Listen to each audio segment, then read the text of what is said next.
Good evening students. बेटा ये आपकी जो चैप्टर सर्कल है उसकी ये फर्स्ट इम्पोर्टेंट थ्योरम है। इस चैप्टर में एज यू नो कि आपके पास है ही दो थ्योरम्स हैं। ठीक है, only two theorems you have in this chapter और उसकी ये फर्स्ट थ्योरम है। ये बहुत ही इंपॉर्टेंट थ्योरम है, कोई भी बोर्ड हो अक्सर ये क्वेश्चन जो है हर बोर्ड में पूछा जाता है। ये थ्योरम है क्या? Now let us read this theorem. The tangent at any point of a circle is perpendicular to the radius through the point of contact. इसका मतलब है ये बेटा, ये सर्कल है आपका, ठीक है। इस सर्कल का जो सेंटर है वो O है और ये एक लाइन सेगमेंट है जो टेंजेंट है। आप जानते हैं टेंजेंट क्या होता है। टेंजेंट एक ऐसी लाइन सेगमेंट होती है जो सर्कल को एक पॉइंट पर इंटरसेक्ट करती है या टच करती है, कोई भी वर्ड आप यूज कर सकते हैं। A line which touch or intersect the circle at one point is called tangent to a circle. तो ये टेंजेंट हमने बनाया है और ये सर्कल को कहां पर टच कर रहा है? P पर। तो P जो है this is called as point of contact. P क्या हो गया? Point of contact. यहां पे लिखा है कि इस पॉइंट ऑफ कांटेक्ट से अगर आप रेडियस ड्रॉ करते हैं आप, यानी आप इसको सेंटर के साथ ज्वाइन करते हैं, ठीक है, तो ये जो P पॉइंट है ये दोनों पे आ गया, आपके सर्कल पे भी है और आपके पॉइंट ऑफ कांटेक्ट मतलब टेंजेंट पे भी है। तो प्रूव ये करना है कि ये टेंजेंट और रेडियस जो होता है, ये रेडियस और टेंजेंट आपस में परपेंडिकुलर होते हैं। मतलब आपने ये प्रूव करना है कि जो OP है that should be perpendicular on AB। ये है आपकी थ्योरम, इसे आपने प्रूव करना है। So this is the thing which we have to prove. क्या प्रूव करना है आपने? OP is perpendicular on AB। अब देखो इसको हम कैसे करेंगे। इसके लिए हम एक डिफरेंट अप्रोच जो अडॉप्ट करते हैं, हमें ये प्रूव करना है कि ये लाइन इस पर परपेंडिकुलर है। ठीक है, ये लाइन क्या है? ये आपका रेडियस है। रेडियस और टेंजेंट जो है ये आपस में परपेंडिकुलर है। हम क्या करेंगे, ये AP है, इस पर आपका ऑलरेडी एक पॉइंट है P। इस P को छोड़कर आपने दो पॉइंट और ले लिए। एक मान लीजिए आपने Q पॉइंट ले लिया, एक आपने इस तरफ R पॉइंट ले लिया। P पॉइंट को छोड़कर इसको except this, we have taken another two points Q and R on the tangent AB। उसके बाद हमने इसको ज्वाइन कर दिया, इसे भी ज्वाइन कर दिया OQ को, और OR को भी आपने ज्वाइन कर दिया। जब हमने इसको ज्वाइन किया है तो इसने सर्कल को जिस पॉइंट पर काटा है उनका भी नाम रख लीजिए आप, let it be C and this one is D। सो ये काम हमने किया है। तो क्या किया हमने, वी हैव टेकन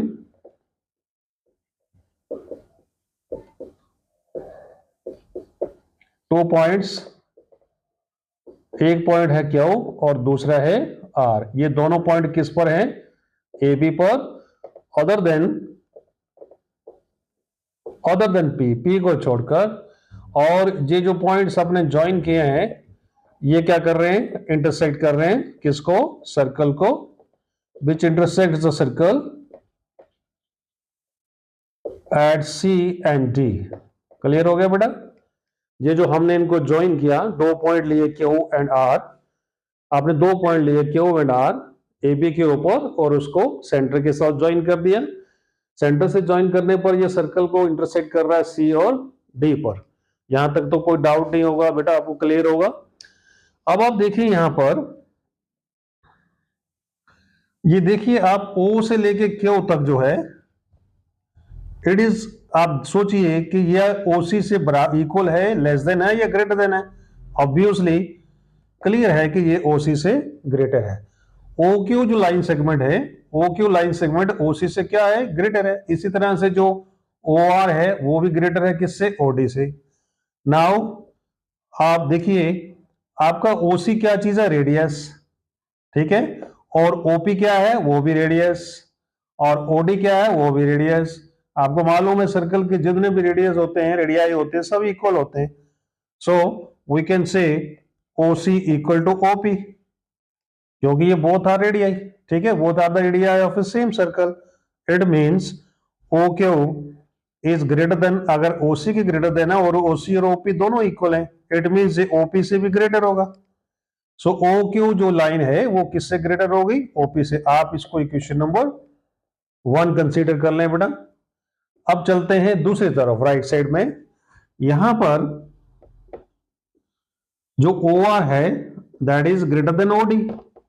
ठीक है, जिस तरह से आपका OQ OC से बड़ा था, इसी प्रकार से आपका OR जो है वो ग्रेटर देन OD, और जो OD है it is again equal to OP। ये क्योंकि ये दोनों एक ही सर्कल की रेडियाई हैं, so that's why these are equal. So अब हम इसको लिख सकते हैं, OD किसके बराबर हो गया, एक OP के, तो OD की जगह क्या लिख देंगे हम, OP। नाउ दिस इज, मान लीजिए इसको सेकंड। अब आप ध्यान दे दें, यहां पर आपका जो OQ है वो भी OP से बड़ा है, OQ is greater than OP, और जो OR है वो भी OP से बड़ा है। तो ये दोनों लाइंस OQ एंड OR, ये both this lines is are greater than OP। तो फ्रॉम फर्स्ट एंड सेकंड से हमें ये रिजल्ट मिला कि OP is the shortest, OP is the shortest, OP सबसे छोटा हो गया। ठीक है, कौन कौन सी लाइन सेगमेंट से, OQ है, OP है, OR है, तो सब में से शॉर्टेस्ट कौन सा हो गया, OP शॉर्टेस्ट हो गया। Very interesting. अब आप सोचो, थोड़ी देर के लिए सोचो, ये आपके पास एक लाइन सेगमेंट है, ठीक है, और यहां पर एक पॉइंट है जो इस लाइन पे that does not lies on this line, ये जो पॉइंट है इस लाइन के ऊपर लाई नहीं करता। अब मैं अगर इस पॉइंट से if you draw a number of lines as much as you can draw it, आप बताइए इन सभी लाइन सेगमेंट से आपको क्या लगता है कि सबसे शॉर्टेस्ट लाइन कौन सी होगी। सबसे शॉर्टेस्ट लाइन वही होगी जो परपेंडिकुलर होगी। ठीक है, जितने भी लाइन सेगमेंट्स आपने एक पर्टिकुलर पॉइंट से ड्रॉ किए लाइन सेगमेंट्स के ऊपर, इन सभी लाइन सेगमेंट में से जो सबसे शॉर्टेस्ट होगी वो परपेंडिकुलर होगी। तो आपका OP शॉर्टेस्ट आया है, राइट। इसका मतलब ये हुआ कि OP क्या हो गया, परपेंडिकुलर हो गया, जैसा कि मैंने आपको यहां बताया। तो बस यही तो हमने प्रूव करना था कि OP जो है वो क्या है, AB के परपेंडिकुलर है। तो हम क्या लिखेंगे यहां पे रिजल्ट, कि जो भाई OP है that is perpendicular on AB। इसका रीजन अगर हमने लिखना है, जैसा मैंने बोला वही रीजन है इसका। क्या रीजन हो सकता है, ऑफ ऑल लाइन सेगमेंट्स, जितनी भी लाइन सेगमेंट्स आप ड्रॉ करते हो, of all line segments drawn from, कहां से ड्रॉ करनी है, drawn from a point on a given line, the perpendicular is the shortest.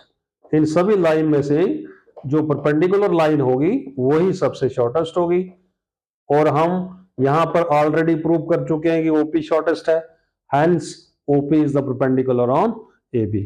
So this is the way to prove this theorem बेटा। I hope कि आपको ये theorem अच्छे से समझ आई होगी।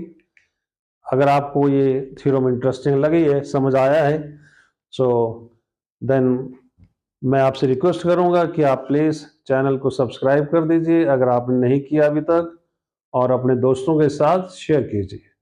थैंक्स।